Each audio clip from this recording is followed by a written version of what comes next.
ಇಂದಿನ ಸ್ಪರ್ಧಾತ್ಮಕ ಯುಗದಲ್ಲಿ ಶಿಕ್ಷಣ ಜೊತೆಗೆ ಶಿಕ್ಷಣೇತರ ಚಟುವಟಿಕೆಗಳಿಗೂ ಆದ್ಯತೆ. ಅದ್ವಿತೀಯ ಜಾನಪದ ಹಬ್ಬ ಸೀಸನ್ 3ಗೆ ಚಾಲನೆ.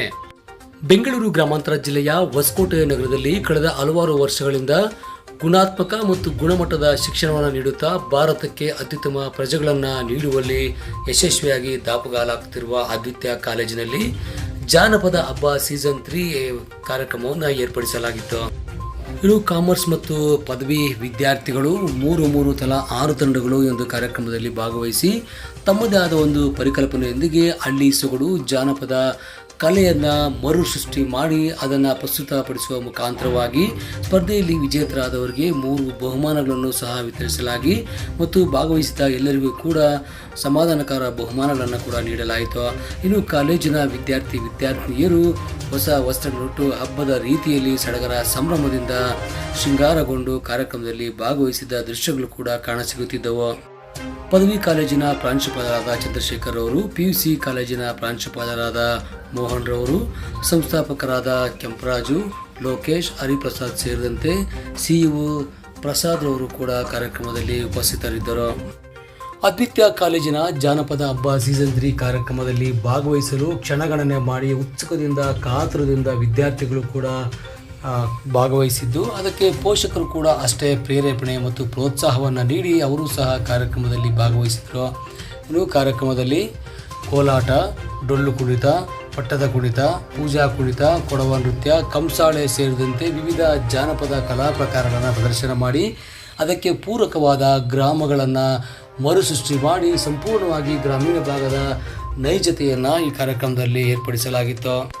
ಈ ಸಂದರ್ಭದಲ್ಲಿ ಕಾಲೇಜಿನ ಆಡಳಿತ ಮಂಡಳಿಯ ಅಧ್ಯಕ್ಷರಾದ ಕೆಂಪರಾಜರವರು, ಸಂಸ್ಥಾಪಕರಾದ ಲೋಕೇಶ್ ಅವರು ಮತ್ತು ಪ್ರಾಂಶುಪಾಲರಾದ ಚಂದ್ರಶೇಖರ್ ಅವರು ಮಾತನಾಡಿ, ನಮ್ಮ ಕಾಲೇಜಿನಲ್ಲಿ ಕೇವಲ ಶಿಕ್ಷಣಕ್ಕೆ ಮಾತ್ರವಲ್ಲದೆ ಶಿಕ್ಷಣೇತರ ಚಟುವಟಿಕೆಗಳು ಕೂಡ ಆದ್ಯತೆಯನ್ನು ನೀಡಿ ಅದರಲ್ಲಿಯೂ ಕೂಡ ವಿಶೇಷವಾಗಿ ಸ್ಪರ್ಧಾತ್ಮಕ ಪರೀಕ್ಷೆಗಳಿಗೆ ತರಬೇತಿ ನೀಡುವುದು, CA, CS ಸೇರಿದಂತೆ ಇನ್ನಿತರ ಕೋರ್ಸುಗಳ ಜೊತೆಗೆ ಸಾಂಸ್ಕೃತಿಕ ಕಾರ್ಯಕ್ರಮಗಳು ಹಾಗೂ ನಶಿಸಿ ಹೋಗುತ್ತಿರುವ ಭಾರತೀಯ ಜಾನಪದ ಕಲಾ ಪ್ರಕಾರಗಳು, ಹಳ್ಳಿಯ ಸೊಗಡು ಇವನ್ನೆಲ್ಲವನ್ನು ಕೂಡ ವಿದ್ಯಾರ್ಥಿಗಳಿಗೆ ಸ್ವತಃ ತಾವೇ ಅನುಭವಿಸುವ ರೀತಿಯಲ್ಲಿ ಮರುಸೃಷ್ಟಿ ಮಾಡಿ ಅವುಗಳ ಅನುಭವವನ್ನು ನೀಡುವ ನಿಟ್ಟಿನಲ್ಲಿ ಜಾನಪದ ಹಬ್ಬವನ್ನು ಹಮ್ಮಿಕೊಂಡಿದ್ದೇವೆ ಎಂದರು. ಕಾರ್ಯಕ್ರಮದಲ್ಲಿ 6 ತಂಡಗಳು ಭಾಗವಹಿಸಿದ್ದು ಪ್ರಥಮ, ದ್ವಿತೀಯ, ತೃತೀಯ 3 ಬಹುಮಾನಗಳ ಜೊತೆಗೆ ಭಾಗವಹಿಸಿದ ಇತರ ತಂಡಗಳಿಗೂ ಕೂಡ ಸಮಾಧಾನಕರ ಬಹುಮಾನಗಳನ್ನು ವಿತರಿಸಿ ಅವರಿಗೂ ಕೂಡ ಪ್ರೋತ್ಸಾಹವನ್ನು ನೀಡಲಾಯಿತು.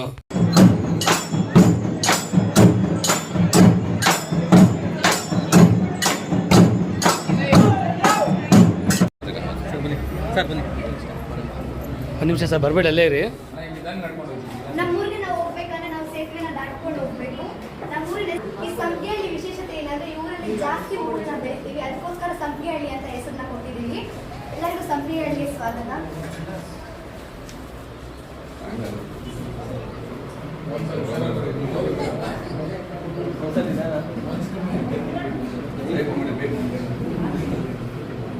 ಈ ಊರಿನ ವಿಶೇಷತೆ ಏನಂದ್ರೆ ಬೇಸಿಗೆಗಾಲದಲ್ಲಿ ಬರೋ ಮೊದಲನೇ ಫಸಲನ್ನ ನಾವು ಊರಿನ ಮಧ್ಯದಲ್ಲಿ ಇಟ್ಟು ಊರಿನ ಜನರೆಲ್ಲ ಇದ್ರ ಸುತ್ತ ಸುಗ್ಗಿ ಯಾವ ತರ ಆಚರಿಸ್ತಾರೆ ಆ ತರ ನಾವು ಇದಕ್ಕೆ ಪೂಜೆ, ಅದರ ನಂತರ ಊರಿನ ಹೆಣ್ಮಕ್ಳೆಲ್ಲ ಇದರ ಸುತ್ತ ನೃತ್ಯವನ್ನ ಮಾಡಿ ಇದಕ್ಕೆ ನಾವು ವಂದನೆಯನ್ನ ಸಲ್ಲಿಸ್ತೀವಿ.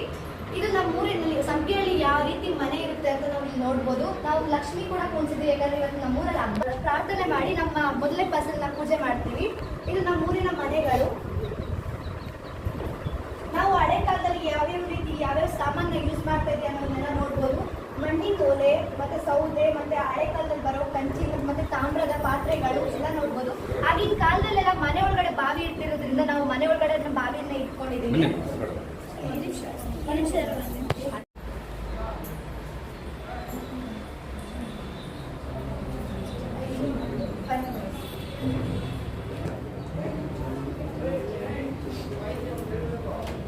ನಮ್ಮ ಮನೆಗೆಲ್ಲ ನೀವು ಹತ್ತಿದ್ದೀವಿ ಸರ್, ಹತ್ತಿದ್ದೇವೋ ಭಯ.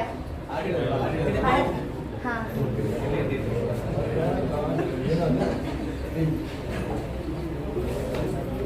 ಊರಿನ ಕಸಬು ಏನಂದ್ರೆ ಡೊಳ್ಳು ಕುಣಿತ ಶೈಲಿನ ತೋರಿಸ್ಕೊಂಡು ಡೊಳ್ಳು ಕುಣಿತನ ಆಡಿ ಆ ಊರನ್ನೆಲ್ಲ ಮನರಂಜಿಸ್ತೀವಿ. ಇದು ನಮ್ಮೂರಿನ ಕಸಬು. ಇಲ್ಲಿ ಕುರುಬರು ಜಾಸ್ತಿ ಇರೋದ್ರಿಂದ ನಮ್ಮೂರಲ್ಲಿ ಡೊಳ್ಳು ಕುಣಿತ ಸರ್, ಇದು ನಮ್ಮೂರಿನ ಕಸಬು ಡೊಳ್ಳು ಕುಣಿತ. ಇಲ್ಲ ತುಂಬಿರುತ್ತೆ, ಸೊ ಎಲ್ಲ ರಂಗೋಲಿಗಳು ನಾವು ಹಾಕಿದ್ದೀವಿ ಸರ್.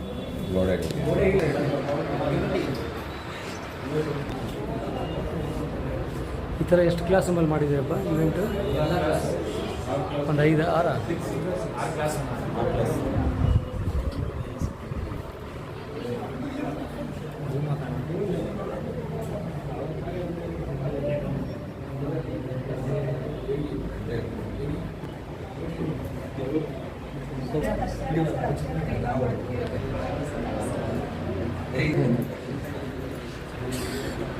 ತಟ್ಟೆ ಇಲ್ವೇ ದುಡ್ಡು ಹಾಕ್ಸ್ಕೊಳಕ್ಕ?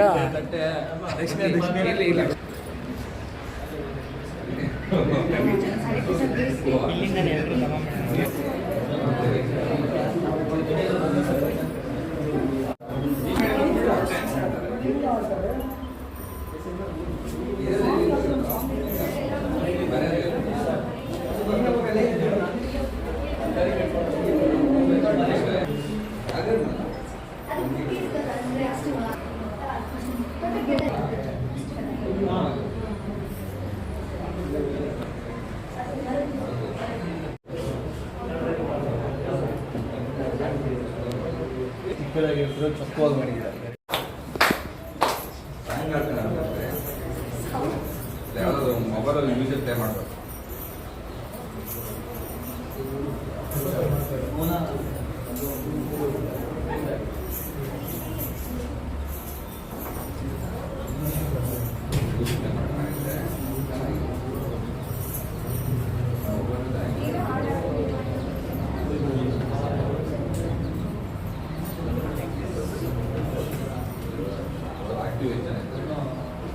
ನಾವು ಎಲ್ಲಾ ಊರುಗಳಲ್ಲಿ ಮಾಡೋ ತರ ಹಬ್ಬ ಮಾಡಲ್ಲ. ನಾವು ಒಂದು ಬೇಸಿಗೆಗಾಲದಲ್ಲಿ ಬರೋ ಫಸಲ್ನ ಇಟ್ಕೊಂಡು ನಾವು ಸುಗ್ಗಿ ಹಬ್ಬ ತರ ಮಾಡ್ತೀವಿ. ಇದು ನಮ್ಮ ಊರಿನ ಮೊದಲ ವಿಶೇಷತೆ. ಮತ್ತೆ ಈ ಊರಲ್ಲಿ ಎಲ್ಲ ಬೇರೆ ಊರುಗಳಲ್ಲಿ ಅವ್ರವ್ರದ್ದೇ ಆದ ವಿಶೇಷತೆ ಇರುತ್ತೆ. ಆದರೆ ನಮ್ಮೂರಲ್ಲಿ ಹೂವುಗಳನ್ನ ಬೆಳಿತೀವಿ, ಅದು ನಮ್ಮ ಊರಿನ ವಿಶೇಷತೆ. ಮತ್ತೆ ನಾವು ಕೊನೆಯದಾಗಿ ಹೇಳ್ಬೇಕಂದ್ರೆ ಸಿಟಿಗಿಂತ ಹಳ್ಳಿ ವಾತಾವರಣದಲ್ಲಿ ಏನು ಸಿಗುತ್ತೆ ಅಂದರೆ ಅಲ್ಲಿರೋ ಮನರಂಜನೆ, ಅಲ್ಲಿರೋ ಭಾವನೆಗಳು, ಅಲ್ಲಿರೋ ಸಂಬಂಧಗಳು ನಾವು ಇಲ್ಲಿ ನೋಡ್ಬೋದು. ಹಳ್ಳಿಗಳಲ್ಲಿ ಜನರು ಯಾವ ರೀತಿ ಅವರು ಒಟ್ಟಾಗಿರ್ತಾರೆ, ಮತ್ತು ಒಂದೊಂದು ಹಬ್ಬಕ್ಕೂ ಯಾವ ರೀತಿ ಒಟ್ಟಾಗಿ ಕೂಡ್ಕೊಂಡು ಎಲ್ಲ ಸಂಭ್ರಮವನ್ನು ಆಚರಿಸ್ತಾರೆ ಅನ್ನೋದು ನಾವು ಇಲ್ಲಿ ನೋಡ್ಬೋದು. ಆದ್ದರಿಂದ ನಾವು ಹಳ್ಳಿನ ನಮ್ಮ ಹಳ್ಳಿನ ನಾವು ತೋರಿಸ್ಕೊಳೋದಕ್ಕೆ ನಾವು ಇದನ್ನ ಮಾಡಿದ್ದೀವಿ ಸರ್. ಯಾಕೆ ಈ ಹಳ್ಳಿನೇ ಸೆಲೆಕ್ಟ್ ಮಾಡಿದ್ವಿ? ಅಂದ್ರೆ ಸಂಪಿಗೆ ಹಳ್ಳಿ ಅಂದ್ರೆ ಹೂವ ಹೆಸರು ತೋರಿಸುತ್ತಲ್ಲ ಸರ್, ನಮ್ಮ ಊರಲ್ಲಿ ಹೂವ ಬೆಳೆಯೋದಕ್ಕೂ ಆ ನೇಮ್ ಚೆನ್ನಾಗಿ ಸೂಟ್ ಆಗುತ್ತೆ ಅಂತ ಸಂಪಿಗೆ ಹಳ್ಳಿ ಅಂತ ಇರ್ತೀವಿ.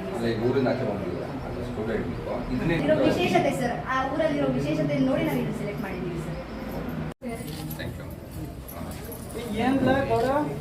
ಎಲೆಕ್ಷನ್ ದೋಸೆ ಕಾಸು ಬಂದಿದ್ದು ಕಳ ಪೇಟೆ ಕಡೆ ಊಟ ಬಂದೆ. ಎಲೆಕ್ಷನ್ ಕಾಸು ಕೊಟ್ರಲ್ಲ, ನಂಗೆ ಕೊಡೇ ಇಲ್ಲಲ್ಲೋ. ಇಲ್ಲ ನಂಜೇಗೌಡ ಮನೆ ಬಂದು ಕೊಟ್ನಲ್ಲ ಕಲ.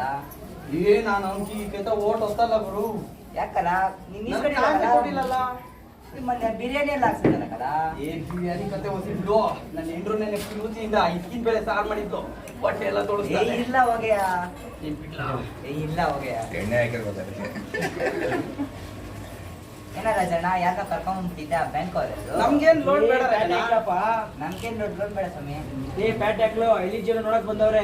ಮೊನ್ನೆ ಎಲ್ಲ ಎಲೆಕ್ಷನ್ ದುಡ್ಡು ಕೊಟ್ಟಾರ್ಕಲ್ಲ, ನಮ್ಗೇನ್ ಬ್ಯಾಂಕ್ ಏನ್ ಬೇಕಾಗಿಲ್ಲ ದುಡ್ಡು. ಎಲೆಕ್ಷನ್ ಅಲ್ಲಕಲ್ಲ ಇವ್ರು. ಹೌದಲ್ಲ, ನಮ್ಮ ಹಳ್ಳಿ ಜನ ಹೆಂಗದ ನೋಡಕ್ ಬಂದವ್ರೆ. ಖುಷಿ ಆಯ್ತು, ಖುಷಿ ಆಯ್ತು. ಬರ್ರಿ ನಿಮ್ದು ಸರ್, ಪ್ರತಿ ಹಳ್ಳಿಯಲ್ಲಿ ಜಗಲಿ ಕಟ್ಟೆಯಲ್ಲಿ ಹಿರಿಯರು ವಯಸ್ಸಾಗಿರ್ತಾರೆ ಸರ್. ಅವ್ರು ಯಾವ ರೀತಿ ಕೆಲಸ ಮಾಡೋದಕ್ಕೆ ಆಗೋದಿಲ್ಲ. ಅವ್ರೇನು ಮಾಡ್ತಾ ಇರ್ತಾರೆ, ಪ್ರತಿಯೊಂದು ಹಳ್ಳಿಲಿ ಆಗೋ ವಿಚಾರ, ನಮ್ಮ ಹಳ್ಳಿಲಾಗಿರ್ಬೋದು ಬೇರೆ ಹಳ್ಳಿಲಾಗಿರ್ಬೋದು, ಎಲ್ಲ ವಿಚಾರಗಳು ಇವ್ರಿಗೆ ಗೊತ್ತಿರೋ ರೀತಿ ಪ್ರಚಾರ ಮಾಡ್ತಿರ್ತಾರೆ ಸರ್. ಆದ್ರೆ ಅದು ಸರಿನೋ ಇವ್ರಿಗೂ ತಿಳಿದಿರಲ್ಲ. ಪ್ರತಿ ಯಾವ್ದೋ ಪ್ರಶ್ನೆ ಕೇಳಿ ಸರ್, ಉತ್ತರ ಕೊಡ್ತಾರೆ. ಯಾವ್ದು ಕೇಳಿ, ಯಾವ್ದಾದ್ರು ಒಂದು ಪ್ರಶ್ನೆ ಕೇಳಿ ಇಲ್ಲ ಕೇಳಿ ಸರ್. ಯಾವ್ದು ನಾನು ನಮ್ಮ ಊರಲ್ಲಿ ಒಮ್ಮೆ ನೋಡ್ರಿ, ನಮ್ಮ ಊರಲ್ಲಿ ಪಾಲ್ಸ್ ಅದ, ಅಲ್ಲಿ ನೋಡ್ರಿ ಗದ್ದೆ ಅದ, ಅಲ್ಲಿ ನೋಡ್ರಿ ನಮ್ಮ ಸ್ಪೆಷಲ್ ಅಜ್ಜಿ ಹೋಟ್ಲದ, ಒಳ್ಳೆ ಮುದ್ದೆ ಬಸ್ಸಾರು, ಒಳ್ಳೆ ಹುಡುಗಿರದಾರ. ಜಲಪಾತ ಜಲಪಾತನೇ ಇದೆ ನಿಮ್ಮೂರಲ್ಲಿ. ಅವ್ರಿಗೆಲ್ಲ ಸಮಯ ಒಂದು ಸಣ್ಣ ಜರಿಯಾಗಿ ಇದು ಹುಟ್ಟಿದೆ ಸರ್. ಇದು ಸಣ್ಣ ಜರಿಯಾಗಿ ಹುಟ್ಟಿದ್ದು ಹೇಳ್ಬೇಕಂದ್ರೆ ಮಳೆಗಾಲದಲ್ಲಿ ಹೆಚ್ಚಾಗಿ ನೀರು ಬರೋದಿಲ್ಲ. ಆದರೆ ಬೇಸಿಗೆ ಕಾಲ ನೀರು ಯಾವ ರೀತಿ ಬರುತ್ತೆ, ನಮ್ಮ ಚೆನ್ನಾಗಿರ್ಬೋದು ಸಣ್ಣ ಜರಿಯಾಗಿ ಅದಕ್ಕೆ ಹರಿತಾ ಇರ್ಬೋದು.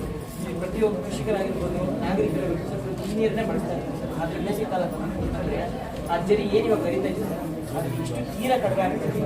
ಜನರು ನಾಗರಿಕರಾಗಿರ್ಬೋದು, ಅವ್ರು ತಮ್ಮ ಬಳಕೆಗೂ ಸಹ ಯೂಸ್ ಮಾಡೋಕ್ಕೆ ಆ ರೀತಿಯಾಗಿ ತುಂಬ ಸಣ್ಣ ನೀರಾಗುತ್ತೆ. ಬೇಸಿಗೆ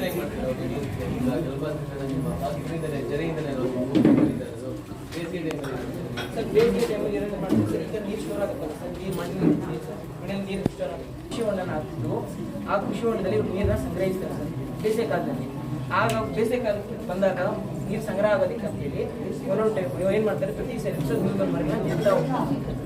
ಕೃಷಿ ಹೊಂಡ ಖಾಲಿ ಆಗೋದು ಬೇಸಿಗೆ ಈ ನೀರು ಕೃಷಿ ಹೊಂಡ ಈ ಸಲ ಒಂದು 2 ಸಲ ಬಳಕೆ ಮಾಡ್ತೀರಾ, ಖಾಲಿ ಆಗೋದು ಬೇಸಿಗೆಯಲ್ಲಿ ಇದರಲ್ಲೂ ನೀರಿರಲ್ಲ. ಯಾವ ರೀತಿ ಆ ರೀತಿ ಸರ್ ಹಳೆ ಬೋರ್ ಬಾವಿಗಳು ಹಳೆ ಬೋರ್ ಬಾವಿಗಳಂದ್ರೆ ಯಾವ್ದು ಕೊಟ್ಟಿರಲ್ಲ ಸರ್, ಬಾವಿನ ಆಗ್ತಾದ್ರೆ ಕೊಟ್ಟಿಲ್ಲ ಸರ್. ಆ ಸರ್ ಎಷ್ಟೇ ಮಳೆಗಾಲ ಬಂದ್ರು ಸ್ವಲ್ಪ ನೀರು ಅದು ನಾಗರಿಕರು ಬಳಸುವಷ್ಟು ಮಾತ್ರ ನೀರಿದೆ. ಕುಡಿಯೋದಕ್ಕೆ ನಮ್ಗೆ ಸ್ವಲ್ಪ ತಲೆ ಮೇಲೆ ಎತ್ತಿರೋ ಬುದ್ಧಿ ನಮ್ಗೆ ಎತ್ತಕ್ಕಾಗ್ತಾ ಇಲ್ಲ. ಮಕ್ಕಳು ಮರಿ ಎಲ್ಲ ತಣ್ಣಕ್ಕಿರ್ಲಿ.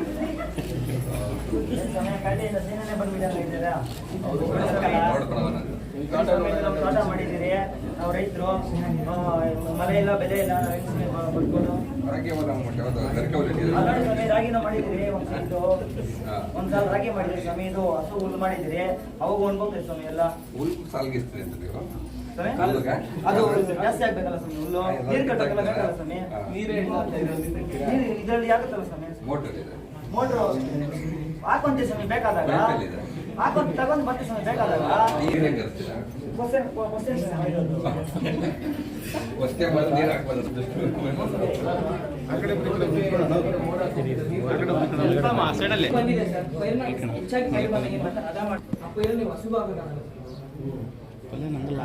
ಸ್ವಲ್ಪ ಬೇಕಾಗಿತ್ತು ಸುಟ್ಟಿದ್ರಿ ಇಲ್ಲ ಇಲ್ಲ ಹಾಕ್ಬಿಟ್ಟು ಒಂದು ಸ್ವಲ್ಪ ಹಾಕ್ಬೇಕಾಗಿತ್ತು. ಇದಕ್ಕೆ ಮಗಳನ್ನ ಹೌದು ಮಗು ಮುಚ್ಕೊಂಡು ಹಳ್ಳಿ ಕಡೆ ತೋಟ ಅಲ್ವ ಇದನ್ನೆಲ್ಲ ಫೋಟೋ ತಂದೆ ನೋಡೋದು ಇಲ್ಲ ಸರ್, ನೋಡ್ಬೋದಾ? ಅಪ್ಡೇಟ್ ಆಗಿದೆ ಸರ್ ಇವಾಗ. 2 ಮನೆ ಐತೆ. ನಿಮ್ಮ ಹುಡುಗಿ ಕೊಟ್ಟರೆ ಸಂತಾಗ ನೋಡ್ಕೊಂತೀವಿ. ಈ ಕಡೆಯಿಂದ ಮಾತಾಡ್ರೆ ಯಾರು ಏನ್ ಬೀಳ್ತೀರ ಅಂತ ಕೇಳಿ. ಏನು ಕೆಲಸ ಮಾಡ್ಕೊಂಡು ನೋಡ್ಕೊಂತಾರೆ. ಜೋರ ಕೇಳಿ. ಏನಾರ ಅಭ್ಯಾಸ ಇದೆಯಾ? ಅಂತ ಏನೂ ಇಲ್ಲ.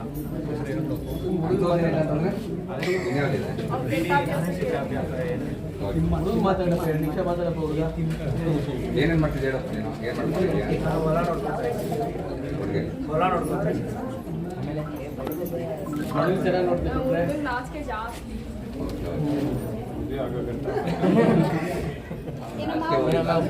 ಮಾತಾಡೋದಿಕ್ಕಾಗ್ಲಿ ಅವ್ರ ಜೊತೆ ಹೋಗೋದಿಕ್ಕಾಗ್ಲಿ ಬಿಡೋದಿಲ್ಲ. ಇದು ಮದುವೆ ಆಗೋವರೆಗೂ ಈಗ ಒಂದು ಹೆಣ್ಣು ಬರ್ತಾರೆ. ಇಲ್ಲ ಹಂಗ ಲಾತಿ ನೋಡ್ಲಾ, ಲಾತಿ ನೋಡ್ಲಾ ನಂದು. ಅದು ರಾಶಿ ಕದ ಏನ್ ನೋಡ್ಲಾ, ತಿಮ್ಮ ರಾಶಿ ಕದ್ಲ ತಿಮ್ಮ ತೋತ್ಲಾ, ತಿಮ್ಮ ರಾಶಿ ಏನ್ ಯಾವ್ದೋ ಒಂದು ತಿಮ್ಮ ರಾಶಿ.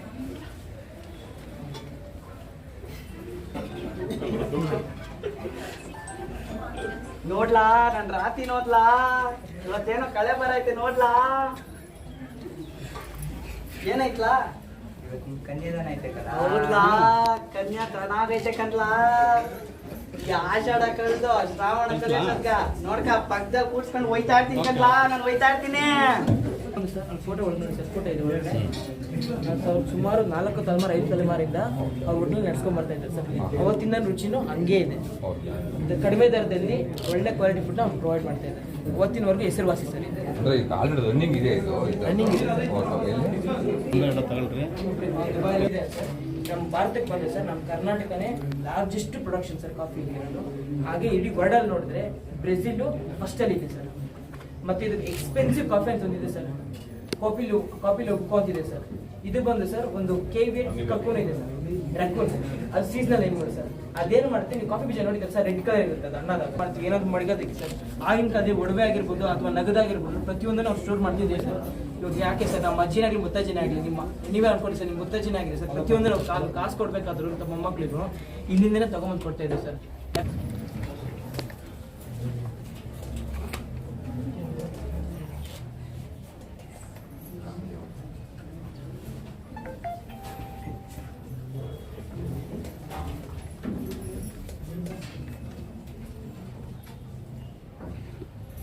ಸರ್ ಅವ್ರ ಆಚರಣೆ ಮಾಡ್ಬೇಕಾದ್ರೆ ಒಬ್ಬರಿಗೆ ಒಂದೊಂದು ದೇವ್ರ ಅಂದ್ರೆ ಇಷ್ಟ ಆಗುತ್ತೆ ಸರ್. ಒಂದೊಂದು ದೇವ್ರ ಹೆಸರಲ್ಲಿ ಅಂದ್ರೆ ಇನ್ನೊಬ್ರಿಗೆ ಆಗೋದಿಲ್ಲ. ಸೊ ಹಾಗಾಗಿ ಏನ್ ಮಾಡ್ತಾರೆ, ಪ್ರತಿಯೊಬ್ಬರು ಹಳ್ಳಿಯವರು ಸೇರ್ಕೊಂಡು ಗ್ರಾಮ ದೇವತೆ ಅಂತೇಳಿ ಹೆಸರಿರ್ತಾರೆ ಸರ್. ಆ ದೇವತೆನ ಎಲ್ಲರೂ ಪೂಜಿಸ್ತಾರೆ ಸರ್. ಒಂದು ದೊಡ್ಡಮ್ಮ ಕಡನ ಮತ್ತೇನಿರಲ್ಲ, ಇರೋದಿಲ್ಲ ಸರ್, ಅದು ಮಾರಿ ದೇವತೆಗಳು ಸರ್. ಆಗಿನ ಕಾಲದ ಜನಪದರು ಮಾರಿಯಮ್ಮ ಅಂತ ಅಥವಾ ನೀವು ಕೇಳಿರ್ಬೋದು. ಹಾಗೆ ನೀವು ಈಗ ಕೋವಿಡ್ ಹೆಂಗಿದೆಯೋ ಹಾಗೆ ಮಹಾಮಾರಿ ಬರ್ತಿತ್ತು ಸರ್, ಸ್ಮಾಲ್ ಪಾಕ್ಸ್ ಎಲ್ಲ ಬರ್ತಿತ್ತು. ಆ ಮಹಾಮಾರಿಗೆ ಏನ್ ಮಾಡ್ತಿತ್ತು, ಈಗ ತುಂಬಾ ಸ್ಯಾನಿಟೈಸ್ ಆಗಿ ನೀಟಾಗಿರ್ಬೇಕಿತ್ತು. ಅವಾಗ ಏನ್ ಮಾಡ್ತಿದ್ರು ಸರ್, ಜನರು ಮೂಢನಂಬಿಕೆಯಿಂದ ಅವ್ರು ಗೆಲ್ತಿ ಬಂದು ಸಿಗ್ತಾ ಇದೆ ಅಂತ ಹೇಳ್ತಾರೆ. ನಮ್ಗೆ ಒಬ್ಬ ಒಳ್ಳೆ ಗಂಡ ಸಿಗ್ಬೇಕು ಅಂತ ಹೇಳ್ಬಿಟ್ಟು ಸಿಗ್ತಾ ಇದೀನಿ ಅಂತ ಹೇಳ್ತಾರೆ ಸರ್. ಇನ್ನೊಬ್ಬ ಹೆಣ್ಮಕ್ಳು ಏನ್ ಮಾಡ್ತಾರೆ, ನನಗೆ ಏನಾದ್ರು ಕಂಕಣ ಬಗ್ಗೆ ಕುಡ್ ಬಗ್ಗೆ ಅದು ಅದಕ್ಕೂ ಸಿಗ್ತಾರೆ ಸರ್. ನನಗೇನು ಮಕ್ಕಳಾಗ್ಬೇಕಂದ್ರೆ ಒಂದು ಹಳ್ಳಿ ಮಕ್ಕಳ ತುಂಟಾಟ, ಕೀಟ್ಲೆ ಇದನ್ನ ಎಕ್ಸ್ಪ್ರೆಸ್ ಮಾಡ್ತೀನಿ. ಶುಭೋದಯ ಮಕ್ಳೇ. ಎಲ್ಲ ನಿನ್ನೆ ಕೊಟ್ಟಿದ್ದು ಹೋಮ್ವರ್ಕ್ ಮಾಡ್ಕೊಂಡು ಬಂದ್ರಾ? ಸರಿ, ನಾನು ಹೇಳ್ಕೊಟ್ಟಿದ್ನಲ್ಲ ಅದನ್ನ ಬರೀರಿ.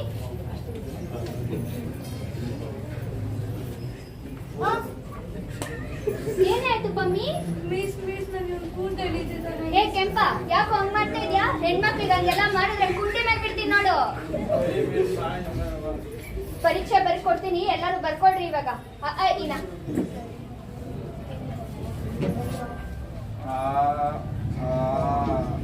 ಏ ಕರೆಕ್ಟ್ ಆಗಿ ಬರೀ, ಕುಂಡಿ ಮೇಲೆ ಬಿಡ್ತೀನಿ ನೋಡು. ಇನ್ನು 4 ನಿಮಿಷ ಬರೀ. ನೆನ್ನೆ ಎಷ್ಟು ಹೇಳ್ಕೊಟ್ಟಿದ್ದು? ಏ ನೆನ್ನೆ ಏನು ತಿಂತಾ ಇದ್ದ? ನೆನ್ನೆ ತಿಂತಾ ಇದ್ದನು? ಎಷ್ಟು ಬರ್ಕೊಟ್ಟಿದ್ದು? ಮಹಾವರ್ಗು ಬರ್ಕೊಟ್ಟಿದ್ದು ನಾನು ಬರೀ. ಇಲ್ಲ ಮಿಸ್, ನೀವು ಮನೆಗೆ ಹೋಗ್ಬಿಟ್ರಿ. ಎಲ್ಲಿ ಮನೆಗೆ? ಮಾತಾಡ್ತೇನು?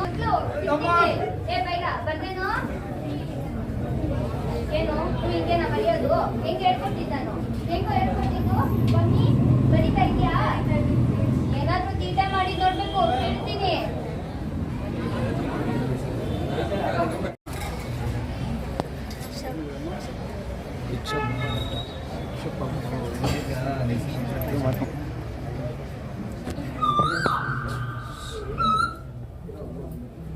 ಕಮ್ ಅಂತ ಊರಿಗೆ ಬರ್ತಾ ಇದ್ದಂಗೆ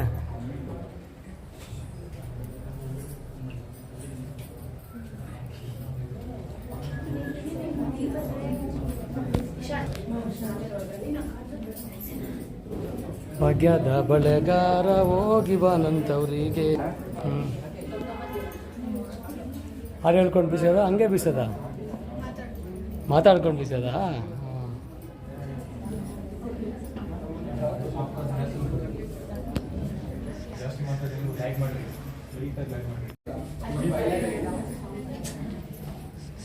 ಮೇಸ್ಟ್ರಿಗೆ ಎಲ್ಲ ಒಳಗೆ ಸ್ವಲ್ಪ ಸೈಡಲ್ಲಿ ನಿಂತ್ಕೊಳ್ಳಿ.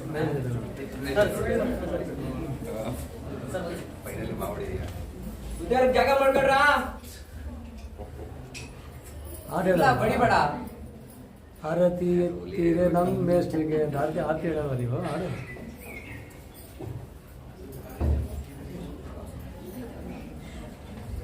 ನೀವು ಮೇಸ್ಟ್ರಿಗೆ ನೋಡಿ ಮೇಡಮ್ಗಳು ಕರ್ಕೊಂತೀರ ಬಂದ್ಬಿಟ್ಟವ್ರೆ. ಹೇಳ್ಬಿಟ್ಟವ್ರೆ. ಬನ್ನಿ ಮೇಷ್ಟ್ರೆ ಒಳಗೆ ಬನ್ನಿ. ಬಿಂದು ರಚನಾ ಬರ್ರವ. ಮೇಷ್ಟ್ರೆ ಇವರು ರಚನಾ, ಇವರು ನಮ್ಮ ಊರಿನ ಬಗ್ಗೆ ಸ್ವಲ್ಪ ವಿವರಗಳನ್ನ ಹೇಳ್ಕೊಡ್ತಾರೆ. ಯಾವ ಕ್ಲಾಸ್ ಬೇಕು?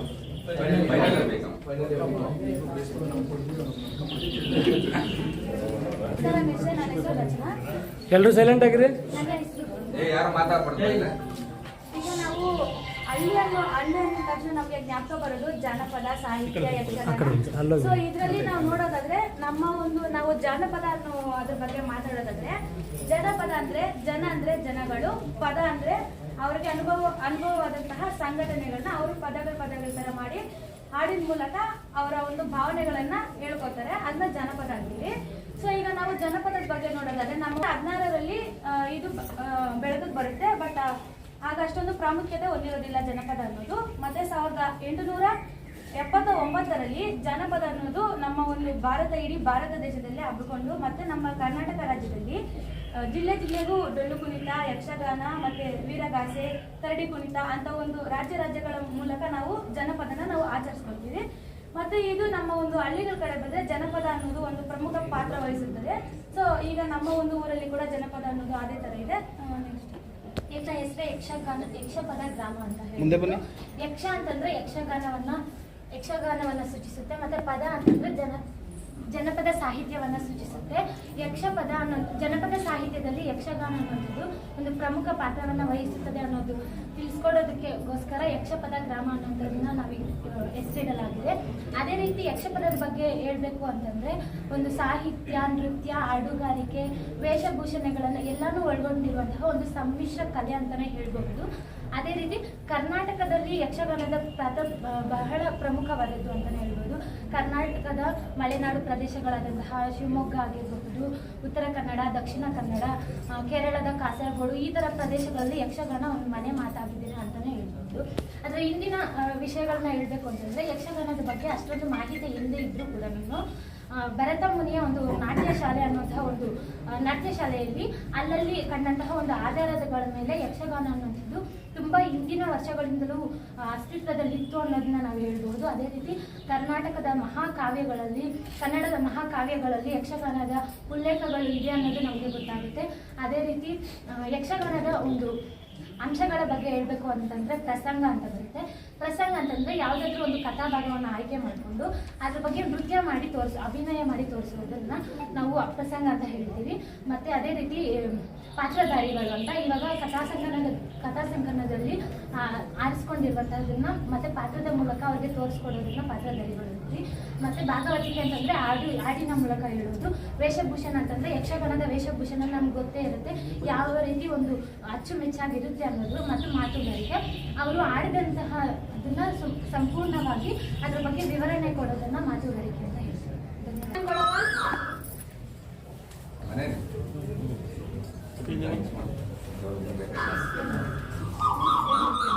ಏನಮ್ಮ ಕೊಟ್ಟಿದ್ದು ಮೇಸ್ಟ್ರಿಗೆ? ನೀರು ತಂಬಿಯಲ್ಲಿ ಕೊಡ್ಬೇಕು ತಾನೆ, ಲೋಟದಲ್ಲಿ ಕೊಡ್ತೀರಾ?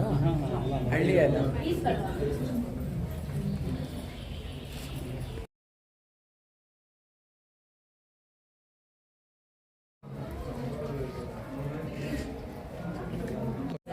ಮತ್ತೆ ನಮ್ಮೂರು ಬಾವಿ ಇದು ಹಾಕಬೇಕಲ್ಲ, ನಾವೇನೇನೋ ಬರೀ ಕಾಲಿಗೆ ಬಿಸ್ತಾ ಇದೆ.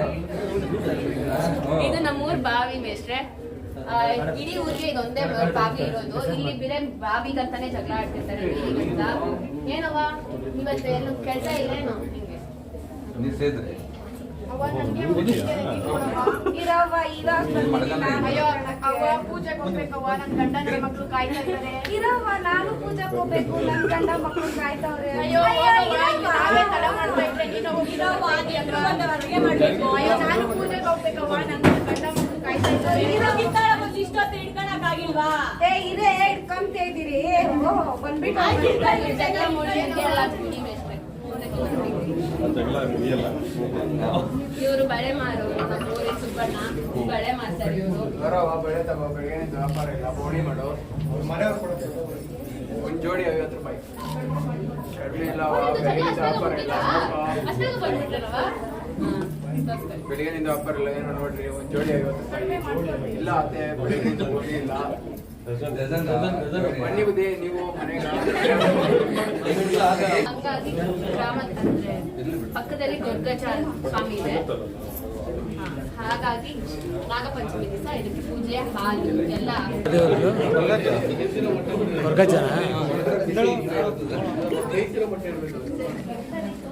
ಇದು ನಮ್ಮೂರಿನ ದೇವಸ್ಥಾನ. ಗಜ್ಜ ಮತ್ತು ಆಗಿ ಪಂಚುರಳಿಯನ್ನ ಪವರ್ಫುಲ್ ಅಂತ ಹೇಳ್ತಾರೆ. ಹಾಗಾಗಿ ಅವರನ್ನ ಪೂಜೆ ಮಾಡ್ತಾರೆ. ನಮ್ಮ ಕಡೆ ಹೇಗೆ ಗ್ರಾಮ ದೇವತೆಗಳಂತ ಪೂಜೆ ಮಾಡ್ತೀವಿ, ಹಂಗೆ ಅವ್ರ ಕಡೆ ಗೊರ್ಗಜ ಮತ್ತು ಪಂಚುರಳಿಗಳನ್ನ ಕತ್ತಿ ದೇವತೆಗಳಿಗೆ ಪೂಜೆ ಮಾಡಿಸಲಾಗಿದೆ.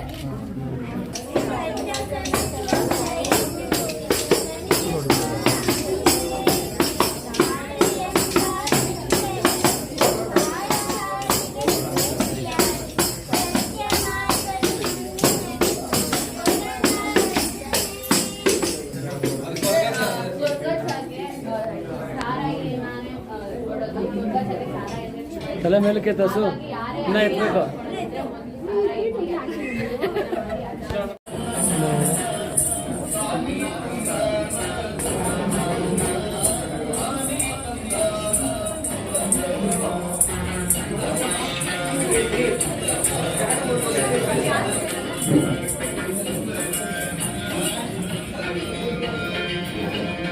ಈ ಕಡೆ ಬೇಸ್ ಈ ಕಡೆ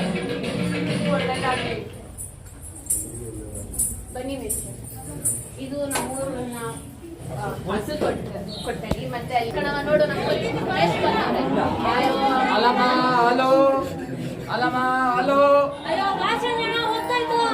ಇರೋ ಬಾ ವಸಿ ಲೇಟ್ ಆಯ್ತು. ಅಣ್ಣ ನಮ್ಮ ಮಗ ಇನ್ನ ಹಾಲಾಕಿಲ್ಲ ನೀನ್ ಹಿಂಗೆ ಮಾಡಲ್ಲ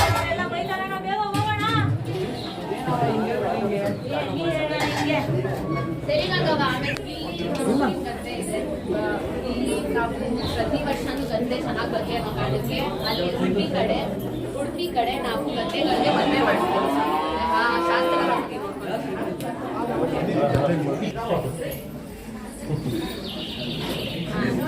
ಇದು ನಮ್ಮ ಊರಲ್ಲಿ ಕುತ್ಕೊಂಡು ಜಗಳ ಆಡ್ಕೊಂಡೇ ಇರ್ತಾರೆ. ಅದೇ ಮೂರತ್ತು ನಾವು ಪಂಚಾಯತಿಯಲ್ಲಿ ಡಿಸ್ಕಷನ್ ನಡೀತಿರುತ್ತೆ.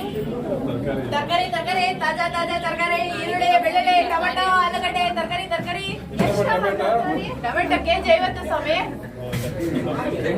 ಬೇಡ 4 ಗುಂಟೆನಾ ಬೇಡ ಕೊಡವ. ಓ ಏನೆಲ್ಲ ಮುರ್ದು ಇಕ್ತಾ ಇದ್ಯಾ? ಚೆನ್ನಾಗಿರೋ ನೋಡ್ತಕ್ಕ ಮುರ್ದಿ ಇಕ್ಕಿದ್ರೆ ಬೇರೆಯವ್ರು ತಕೊಂಡೋದು ಹಿಂಗೆ ನೀನೇ ಎಲ್ಲ ಮುರ್ದಿ ಇಕ್ಕಿಟ್ರೆ ಅಡ್ಗೆಗೆ ಏನಾಗ್ತಾರೆ ಹೇಳೋ? ನೋಡ್ಬಿಟ್ಟಕ್ಕ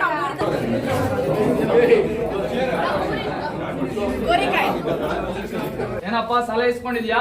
ಇಲ್ಲ ಬುದ್ಧಿ ನಮ್ಮ ತಾಯಿ ಇಲ್ಲಪ್ಪ ನೀನು ಸಾಲ ಅಂತ ಹೇಳಿ ನನ್ನ ಮಕ್ಳಿಗೆಲ್ಲ ಇಸ್ಕೊಂಡೆ ಬುದ್ಧಿ ಇವನು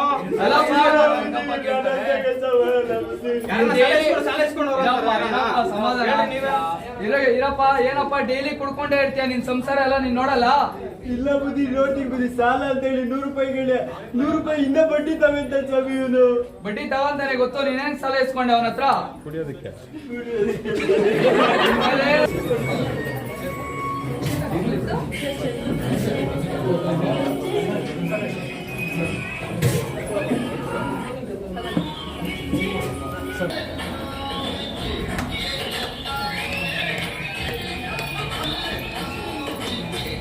ಗೆಜ್ಜೆ ಸಪ್ಲನೇ ಬರ್ತಾ ಇಲ್ಲ.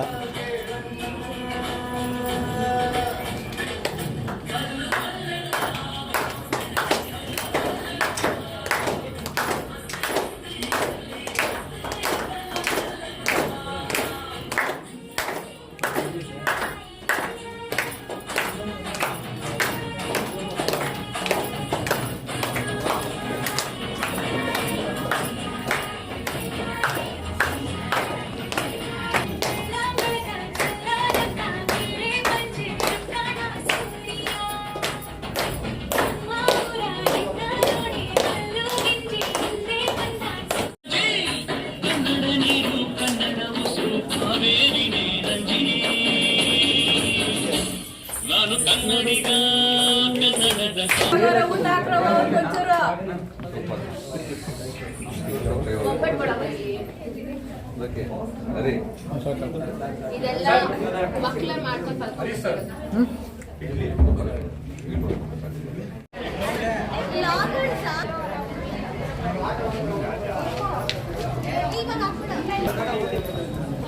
ಚಾನಲ್ ಲಿಂಕ್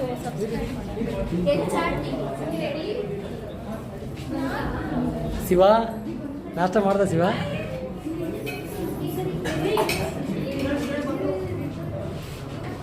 ನೀರು ಬರುತ್ತಾ? ಫಾಲ್ಸಲ್ಲಿ ನೀರು ಬರುತ್ತಾ? ನೀರು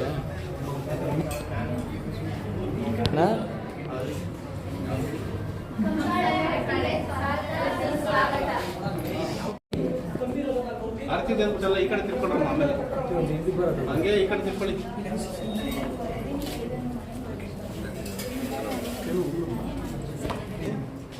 ಹಾಂ ಬನ್ನಿ ಗುರುಗಳೇ. ಬನ್ನಿ ಎಲ್ಲ ಹಳ್ಳಿನೂ ಬನ್ನಿ ರಾಜಿ ಕೊಡಕ್ಕಿದ್ರೆ ರಾಜಿ ಕೊಡಿ ಸರ್.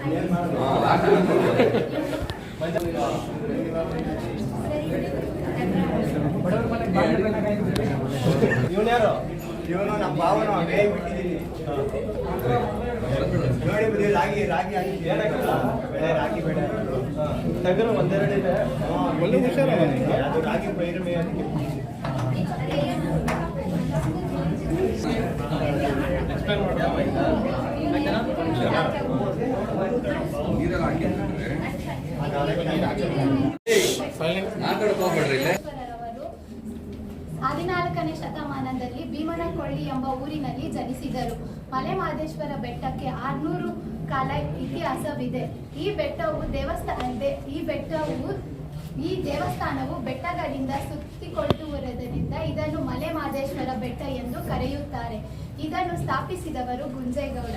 ಈ ಬೆಟ್ಟವು ಸುಮಾರು 156 ಎಕರೆಯಷ್ಟು ಇದೆ. ಆಮೇಲೆ ಮಹದೇಶ್ವರನಿಗೆ ಹೆಣ್ಮಕ್ಳು ಆರತಿ ಮಾಡಲ್ಲ, ಪೂಜೆ ಮಾಡಲ್ಲ.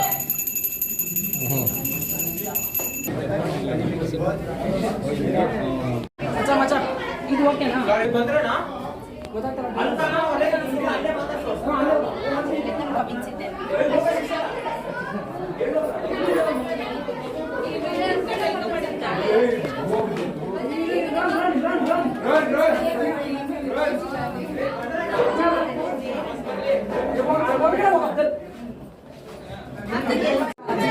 ಕಲರ್ ಹೊಡಿತಾ ಇದೆ. ಇರಿ ಒಂದು ನಿಮಿಷ ಇರಪ್ಪ. ಬರ್ರಿ.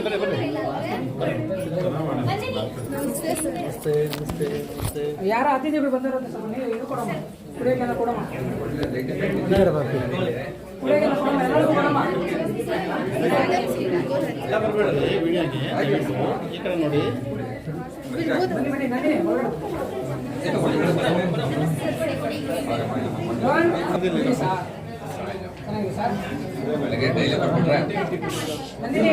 ಊಟ ರೆಡಿ ಮಾಡೆ. ಚಿಕನ್ ಮಟನ್ ಏನೋ ಮಾಡೋ ಸರಿ. ಬನ್ನಿ ಸರ್ ಮನೆಗೆ ಹೋಗೋಣ.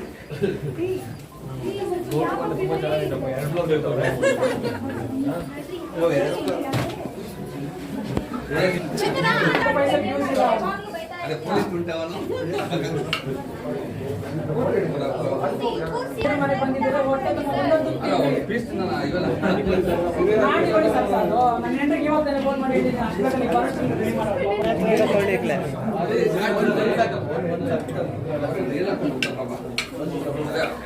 ಇಲ್ಲಿರೋ ಕೋಳಿ ಕಟ್ ಮಾಡಕ್ ಬಿಟ್ಟ ನೀನು. ಅಯ್ಯೋ ಅಂಗಡಿಯಿಂದ ಮಾಡ್ಬೇಕಾಗಿತ್ತು ನಮಗೆ. ನಿನ್ನೆಯಿಂದ ತಾನೇ ತಗೊಂಡ್ಬಂದಿದ್ದೆ. ಸ್ವಲ್ಪ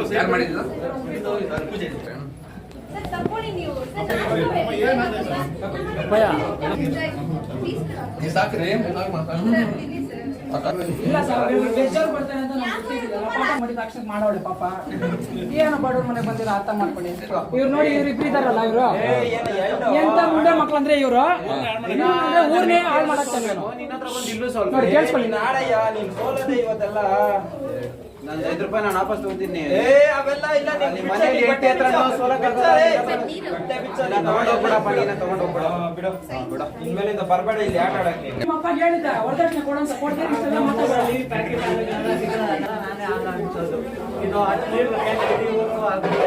ಇದು ನಮ್ಮ ಲೆಕ್ಕಕ್ಕೆ ನಾನು ಗೀಟಗಳು ಹಾಕೊಂಡಿದ್ದೀನಿ. ಯಾಕಂದ್ರೆ ನಂಗೆ ಲೆಕ್ಕ ಬರಲ್ಲ. ಅದಕ್ಕೆ ಗೀಟಗಳು ಹಾಕಿದ್ರೆ ನಂಗೆ ಗೊತ್ತಾಗುತ್ತೆ.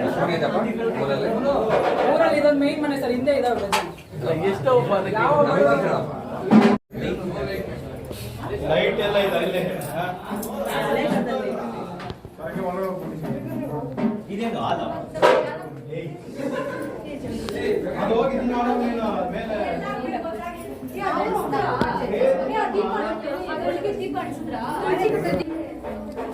ಮೂಲ ಮನೆ ಇದು.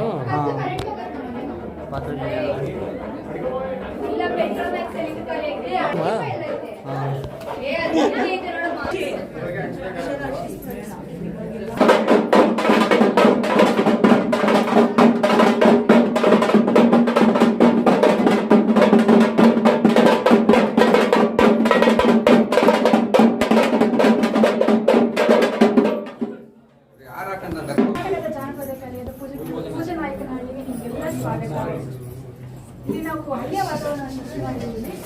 ಹಿಂದಿನ ಕಾಲದಲ್ಲಿ ಈಗಿನ ಕಾಲದಲ್ಲೂ ಸಹ ರೈತ ಏನಾದರೂ ಅವ್ರು ಸಹ ಹಳ್ಳಿ ಜನರು ಬೆಳೆ ಬೆಳೆದ್ರೆ ಏನಾದ್ರು ಒಳ್ಳೆ ಫಲ ಸಿಕ್ಕಿದ್ರೆ ಸುಗ್ಗಿ ಹಬ್ಬ ಅಂತ ನಾವು ಮಾಡ್ತೇವೆ. ಇವಾಗೂ ಸಹ ಅದೊಂದು ಆಚರಣೆ ಥರ ಆಚರಿಸ್ಕೊಂಡು ಬರ್ತಾ ಇದ್ದೀವಿ. ಇದು ಜನಪದ ಕಲೆ ಯಾವಾಗ ಶುರು ಆಯಿತು ನೋಡೋಕೆ ನಾವು ಮನುಷ್ಯನ ಜನ್ಮ ಯಾವಾಗ ಶುರು ಆಯಿತು, ನಾಗರಿಕತೆ ಅನ್ನೋದು ಯಾವಾಗಿಂದ ಕಲಿತು ಆಗ್ಲಿಂದಲೂ ಸಹ ಈ ಜನಪದ ಕಲೆಯನ್ನು ಅವಾಗಿಂದ ಹುಟ್ಟಾಕೊಂಡಿದ್ವಿ. ಈಗಿನ ಸಹ ಅದನ್ನು ಗೌರವಿಸ್ಕೊಂಡು ಬರ್ತಾ ಇದ್ದೀವಿ. ಸರ, ಇದು ನಮ್ಮ ರೈತರ ಆಯುಧಗಳು. ಇದನ್ನ ನಮ್ಮ ಕಡೆ, ನಮ್ಮ ಹಳ್ಳಿ ಕಡೆ ಎಲ್ಲ ನಾವು ಜನರೆಲ್ಲ ಪೂಜೆ, ದೇವರಿಗೆಲ್ಲ ಪೂಜೆ ಮಾಡ್ತೀವಿ. ಇದನ್ನ ತುಂಬಾ ಪೂಜಿಸ್ತೀವಿ. ಏನಂತ ಕರೀತಾರೆ? ಇದು ಅದು ಕೇಳಿದ್ರು ಎಂತದಂತ ಹೇಳಿ ಉಳ್ಮೆ ಹಾಕ ಸರ್ ಅದು ಐದು ಹೆಸರೇನು ಅಂತ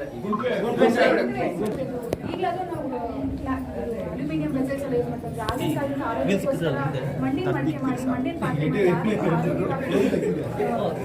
ಮಡಿಕೆ ಮಾಡಿ ಕುಮಾರ ಚಕ್ರ ಬರೀ ನಾವು ಅಂತ ನಾವು ಅಲ್ವೇಗೋಸ್ಕರ ಎಲ್ಲ ನಾವು ಮಡಿಕೆ ಇವಾಗ ಸಾಲಿ ಯೂಸ್ ಮಾಡ್ತೀವಿ. ನಾವು ನೋಡಿಲ್ಲ ಒಡೆಯ ಬಡತಿ ಆಗಿರ್ಬೋದು. ಬರೀ ಸರ ನಮ್ಮ ಅಕ್ಕಿ ಒಳಗೆ ಬರೀ ಸರ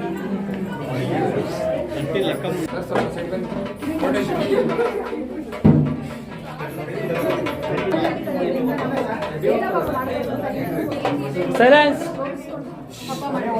ಮಾರ್ಕ್ಸ್ ಕಳ್ಕೊಂತೀರಾ? ಯಾವುದೇ ಥರ ಭೇದ ಭಾವ ಇರಬಾರ್ದು ನಮ್ಮ ಕಾಲದಲ್ಲಿ. ಭೇದ ಭಾವ ಅಂದರೆ ಎಲ್ಲರೂ ಸೇರಿಸಿ ನಾವು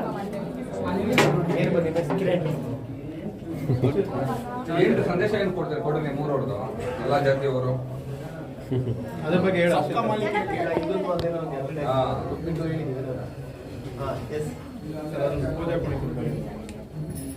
ಕಲೆಗಳಲ್ಲಿ ಹಲವಾರು ವಿಧಗಳಿದೆ. ಅದರಲ್ಲಿ ಪಟ್ಟದ ಕುಣಿತ ಬಂದ್ಬಿಟ್ಟು ದಕ್ಷಿಣ ಕರ್ನಾಟಕ ಭಾಗದಲ್ಲಿ ತುಂಬ ಫೇಮಸ್ ಆಗಿದೆ. ಇದು ವೈಷ್ಣವ ಸಂಪ್ರದಾಯದವರು ಮಾಡೋದು. ಪಟ್ಟದ ಕುಣಿತದಲ್ಲಿ 4 ವಿಧಗಳಿದೆ. ಹೆಜ್ಜೆ ಕುಣಿತ, 2 ಹೆಜ್ಜೆ ಕುಣಿತ, 3 ಹೆಜ್ಜೆ ಕುಣಿತ, ಪೂಜಾ ಕುಣಿತ. ಅದರಲ್ಲಿ ನಮಗೆ ಬಂದಿರೋದು ಪೂಜಾ ಕುಣಿತ. ಪೂಜಾ ಕುಣಿತನ ಇದು ಕೋಲಾರ, ಚಿಕ್ಕಬಳ್ಳಾಪುರ, ಮಂಡ್ಯ ಈ ಡಿಸ್ಟ್ರಿಕ್ಟ್ಸಲ್ಲಿ ತುಂಬ ಜಾಸ್ತಿ ಆಚರಿಸ್ತಾರೆ. ಹಬ್ಬ ಹರಿದಿನಗಳಲ್ಲಿ ಅವರ ನಂಬಿಕೆ ಹಬ್ಬ ಹರಿದಿನಗಳಲ್ಲಿ ದೇವಿ ಪೂಜಾ ಮೂಲಕ ಅಂದರೆ ಪೂಜೆ ಮಾಡೋದರ ಮೂಲಕ ಹೊರ ಬರ್ತಾರೆ ಅನ್ನೋ ನಂಬಿಕೆಯಿಂದ ಇದನ್ನು ಆಚರಿಸ್ತಾರೆ.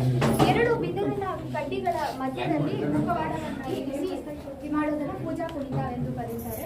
ಅಲ್ಲಿ ಇದು ಕಲ್ಗಂತಲೇ ಪೂಜೆ ಮಾಡ್ತೀವಿ. ಆ ಕಲ್ಲೇ ನಂಬಿ ನಾವು ದೇವರು ಅಂತ ನಂಬಿ ಪೂಜೆ ಮಾಡ್ಕೊಂಡು ಬರ್ತೀವಿ. ಅದು ವಿಶೇಷತೆ ಈ ಕಲ್ಗಂತ. ದೇವ್ರೆ ಎಲ್ಲಿದ್ಯಾ ಬಾಬು? ನಮ್ಮ ಹೆಸರು ಚಂದ್ರಶೇಖರ್, ಅದ್ವಿತೀಯ ಡಿಗ್ರಿ ಕಾಲೇಜಿನ ಪ್ರಾಂಶುಪಾಲರು. ಸೊ ಇದು ನಮ್ಮ ಕಾಲೇಜಲ್ಲಿ ಜನಪದ ಕಲೆಗಳ ವೈಭವ ಅಂದರೆ ಅದ್ವಿತೀಯ ಹಬ್ಬ ಒಂದು ಥೀಮ್ನಲ್ಲಿ ಜನಪದ ಕಲೆಗಳ ವೈಭವ ಅನ್ನೋ ಒಂದು ಕಾರ್ಯಕ್ರಮವನ್ನು ಹಮ್ಮಿಕೊಂಡಿದ್ದೀವಿ.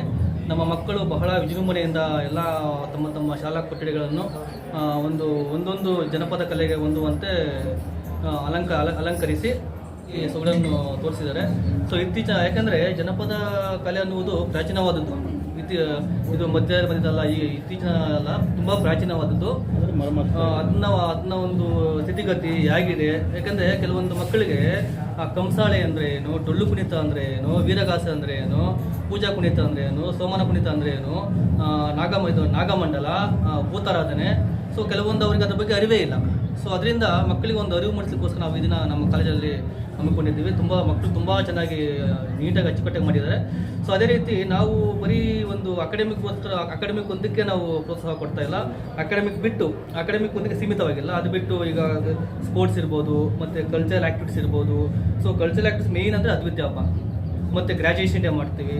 ಸೊ ಅದಾದ ನಂತರ ಒಂದು ಮಕ್ಕಳಿಗೆ ಬೇರೆ ಬೇರೆ ಕೋರ್ಸಸ್, ಈಗ ಆರ್ಡನ್ ಕೋರ್ಸಸ್ ಇರ್ಬೋದು, ಮತ್ತು CA ಇರ್ಬೋದು. ಆ ರೀತಿ ಅಕಾಡೆಮಿಕ್ಕು ಪ್ರೋತ್ಸಾಹ ಕೊಡ್ತೀವಿ.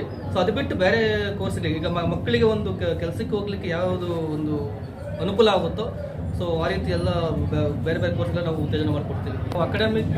ಅಕಾಡೆಮಿಕ್ ಅಂತ ತೆಗೆದುಕೊಂಡ್ರೆ, ಸೊ ಮೊನ್ನೆ ನಮ್ಮ PUC ಮಕ್ಕಳು ಸ್ಟೇಟ್ಗೆ 7th ರ್ಯಾಂಕ್ ಬಂದಿದೆ. 7th and 9th ರ್ಯಾಂಕ್ ಬಂದಿದೆ. ಅದು ನಮ್ಮ ಅಕಾಡೆಮಿಕ್ಗೆ ಒಂದು ಸಾಕ್ಷಿಯಾಗಿದೆ. ಸೊ ಅದೇ ರೀತಿ ನಾವು ಪಠ್ಯೇತರ ಚಟುವಟಿಕೆ ಅಂತ ಬಂದಾಗ, ಸೊ ಮಕ್ಕಳಿಗೆ ಇದು ಫಾರ್ ಎಕ್ಸಾಂಪಲ್ ಈಗ ಇದನ್ನೇ ತೆಗೆದುಕೊಳ್ಳಿ, ಈಗ ಜನಪದ ಕಲೆಗಳ ವೈಭವ. ಸೊ ಎಲ್ಲೋ ಫಾರ್ ಎಕ್ಸಾಂಪಲ್ ಕೆಲವೊಂದು ಈಗ ಬಾವಿ ಇರ್ಬೋದು, ಬಾವಿ ಎಲ್ಲ ಈಗ ಕಣ್ಮರೆ ಆಗ್ತಾ ಇದೆ. ಮಕ್ಕಳಿಗೆ ಬಾವಿ ಯಾವ ರೀತಿ ಇರುತ್ತೆ ಅಂತ ಅದ್ರ ಬಗ್ಗೆ ಅನುಭವ ಇಲ್ಲ. ಮತ್ತು ಹಳ್ಳಿ ಕಟ್ಟೆ ನೋಡಿ, ಈಗ ಪ್ರತಿಯೊಂದು ಕ್ಲಾಸ್ಗೆ ಹೋದಾಗ ನಮಗೆ ಹಳ್ಳಿಗೆ ಹೋದಾಗ ಹೋದ್ರೆ ಯಾವ ರೀತಿ ಒಂದು ಫೀಲ್ ಆಗುತ್ತೋ ಆ ರೀತಿ ಆಗ್ತಾ ಇತ್ತು. ಒಂದು ಹಳ್ಳಿ ಕಟ್ಟೆ ಮತ್ತು ಒಂದು ದೇವಸ್ಥಾನ. ಸೊ ಅಲ್ಲೆಲ್ಲ ಜನರು ಯಾವ ರೀತಿ ಇರ್ತಾರೆ, ಅವರ ಕಷ್ಟ ಸುಖಗಳೇನು, ಸೊ ಅದೆಲ್ಲ ನಮಗೆ ತಿಳ್ಕೊಳ್ಳಲಿಕ್ಕೆ ಅವಕಾಶ ಆಯಿತು. ಸೊ ಇದು ಸ್ಟಾರ್ಟ್ ಮಾಡಿ ನಾವು ಆ್ಯಕ್ಚುಲಿ 3 ವರ್ಷ ಆಯಿತು. 3 ವರ್ಷ ಅಂತಂದರೆ ನಾವು ಮಕ್ಕಳಿಗೆ ಅಪ್ರೋಚ್ ಮಾಡಿದ್ವಿ. ಸೊ ಯಾವ ರೀತಿ ಮಕ್ಕಳು ನಮ್ಮಲ್ಲಿ ವಿಭಿನ್ನ ಅನ್ನೋದನ್ನು ನಾವು ತೋರಿಸ್ಬೇಕಾಗಿತ್ತು. ಸೊ ಮಕ್ಕಳು ನಾವೇ ಕರೆದು ಏನು ಮಾಡಿದ್ವಿ, ಪ್ರಿನ್ಸಿಪಲ್ ನಾವು ಮ್ಯಾನೇಜ್ಮೆಂಟ್ ಎಲ್ಲ ಕೂತು ಮಾತಾಡಿ ಮಕ್ಕಳಿಗೆ ಹಳ್ಳಿ ವಾತಾವರಣ ಅಂದರೆ ಏನು, ಯಾವ ರೀತಿ ಇರುತ್ತೆ ಇವೆಲ್ಲನೂ ಅನ್ನೋದೊಂದು ನಮ್ಮ ಜನಗಳಿಗೆ ಗೊತ್ತಿರುತ್ತೆ ಇಲ್ಲಿ, ಎಷ್ಟೋ ಜನಕ್ಕೆ ತುಂಬ ಜನ ಗೊತ್ತೇ ಇರೋದಿಲ್ಲ. ಯಾಕಂದರೆ ಸಿಟಿಯಿಂದನೂ ಬರೋರಿದ್ದಾರೆ, ಹಳ್ಳಿಯಿಂದನೂ ಬರೋರಿದ್ದಾರೆ. ಸೊ ಆ ಕಾನ್ಸೆಪ್ಟ್ ನೀವು ಮಾಡಿ ಅಂತ ನಾವು ಸ್ಟಾರ್ಟಿಂಗಲ್ಲಿ ಹೇಳಿದ್ವಿ. ಎವ್ರಿ ಇಯರ್ ಅವ್ರು ಏನು ಮಾಡ್ತಾ ಇದ್ದಾರೆ, ತುಂಬ ಚೆನ್ನಾಗಿ ಕ್ರಿಯೇಟಿವ್ ಆಗಿ ಮಾಡ್ತಾಯಿದ್ರು. ಸೊ ಈ ಸಲ ಏನು ಮಾಡಿದ್ರು, ತುಂಬ ಚೆನ್ನಾಗಿ ಡೆಕೋರೇಟ್ ಮಾಡಿದ್ದಾರೆ. ಯಾಕಂದರೆ ಎವ್ರಿ ಇಯರು ನಮ್ಮಲ್ಲಿ ಏನಾದರೂ ಒಂದು ಚೇಂಜಸ್ ಇದ್ದೇ ಇರುತ್ತೆ. ಸರಿ ಹೇಳಿದಾಗೆ ನಮ್ಮಲ್ಲಿ ಡೊಳ್ಳು ಕುಣಿತ ಅಂದರೆ ಅಂತ ಗೊತ್ತಿರಲ್ಲ, ಆಮೇಲೆ ನಮಗೆ ಕಂಸಾಳೆ ಅಂದರೆ ಅಂತ ಗೊತ್ತಿರೋದಿಲ್ಲ. ನಮಗೆ ಜನಪದ ಅಂತಂದಾಗ ನಾವು ಬರೀ ಟಿ ವಿಯಲ್ಲಿ ನೋಡಿರ್ತೀವಿ, ಬಟ್ ನಾವು ರಿಯಲಿಸ್ಟಿಕ್ ಯಾವತ್ತೂ ಇದು ಮಾಡಲಿಲ್ಲ, ನಾವು ಫೀಲ್ ಮಾಡಲೇ ಇಲ್ಲ.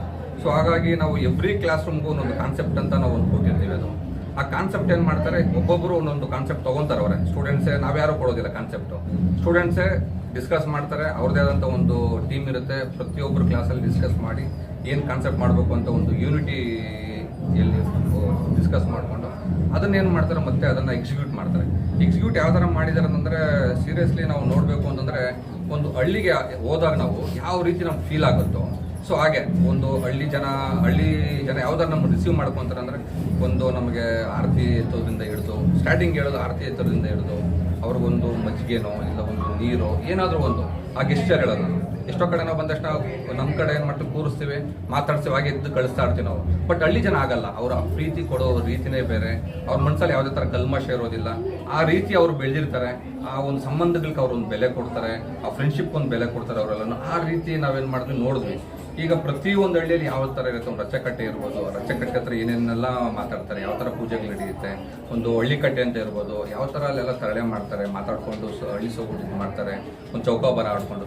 ಈ ಥರ ಮಕ್ಕಳು ಯಾವುದೇ ರೀತಿ ಕಡಿಮೆ ಇಲ್ಲ ಅನ್ನೋ ಥರ ಪ್ರತಿಯೊಬ್ಬರು ಅವ್ರದ್ದೇ ಆದಂಥ ಒಂದು ಎಕ್ಸ್ಪೆನ್ಸಸ್ಸಲ್ಲಿ. ಇನ್ನೊಂದು ಮ್ಯಾನೇಜ್ಮೆಂಟ್ ಮೆಂಬರ್ಸು, ಪ್ರಿನ್ಸಿಪಲ್, ಟೀಚರ್ಸ್ ಯಾರು ಇಲ್ಲಿ ಕಾಂಟ್ರಿಬ್ಯೂಟ್ ಮಾಡಿಲ್ಲ. ವಾಲಂಟಿಯರಾಗಿ ಮಕ್ಕಳೇ ಇಷ್ಟಾದರೂ ಆಗಲಿ ಅಂತೇಳಿ, ಅದು 500 ಇರ್ಬೋದು, 1000 ಇರ್ಬೋದು, ಪರ್ ಹೆಡ್ ಪ್ರತಿಯೊಬ್ಬರು ಮಕ್ಕಳೇ ಅದನ್ನ ಕಾಂಟ್ರಿಬ್ಯೂಟ್ ಮಾಡಿಕೊಂಡು ನಮ್ಮ ಹತ್ರ ಯಾವತ್ತೂ ಅವ್ರೇನು ಕೇಳಿಲ್ಲ. ಸರ್ ನಮಗೊಂದು ಅವಕಾಶ ಮಾಡಿ ನಾವು ಮಾಡ್ತೀವಿ ಅಂತ ಹೇಳಿ ಮಾಡಿದರು. ಸೊ ಹಾಗಾಗಿ ಅವ್ರಿಗೆ ಒಂದು ಅವಕಾಶ ನಾವು ಮಾಡಿಕೊಟ್ವಿ. ಸೊ ಅದೇ ರೀತಿ ನಾವು ಶಿಕ್ಷಣ ಅನ್ನೋದು ಒಂದೇ ಅಲ್ಲ, ಶಿಕ್ಷಣ ಪ್ರತಿಯೊಬ್ಬರು ಇವತ್ತು ಕೊಡ್ತಾರೆ. ಬಟ್ ಪ್ರತಿಯೊಂದು ಕಾಲೇಜಲ್ಲಿ ಒಂದು ಮಾರಲ್ ಎಜುಕೇಷನ್ ಅನ್ನೋದು ಇಂಪಾರ್ಟೆಂಟು. ಆ ಮಾರಲ್ ಎಜುಕೇಷನ್ ಜೊತೆಯಲ್ಲೇ ಈ ಥರ ಹಳ್ಳಿ ಸೊಗಡು ಯಾವ ಥರ ಅನ್ನೋದನ್ನು ನಾವು ಒಂದು ಪ್ರಪಂಚಕ್ಕೆ ನಾವು ಅದನ್ನು ತಿಳಿಸ್ಬೇಕಾಗತ್ತೆ. ಬಟ್ ಅದನ್ನು ಎಲ್ಲೋ ಒಂದು ಕಡೆ ನಾವು ಮರಿತಾ ಇದ್ದೀವಿ, ಮರೆ ಮಾಡ್ತಾ ಇದ್ದೀವಿ ಅಂತ ನಮ್ಗೆ ಅನಿಸ್ದಾಗ ಏನು ಮಾಡಿದ್ವಿ, ಮಕ್ಳು ಈ ಥರ ಎಲ್ಲ ಒಂದು ಪ್ರೋಗ್ರಾಮ್ ಕೊಡ್ತಾ ಇದ್ದಾರೆ. ಸೊ ಹಾಗಾಗಿ ನಮ್ಗೆ ತುಂಬ ಖುಷಿ ಇದೆ ಸರ್. ಇನ್ನೊಂದು ನಮ್ಮದು ಅದೇ ಹೇಳಿದ ಈಗ ಅಕಾಡೆಮಿಕ್ಸ್ ಅಂತಂದಾಗ ನಾವು PUC ಆಗಿರ್ಬೋದು, ಸ್ಟೇಟ್ಗೆ 7th ರ್ಯಾಂಕ್ ಕೊಟ್ವಿ, ಮತ್ತು ಸ್ಟೇಟಿಗೆ 9th ರ್ಯಾಂಕು ನಾವು ಕೊಟ್ಟಿದ್ದೀವಿ.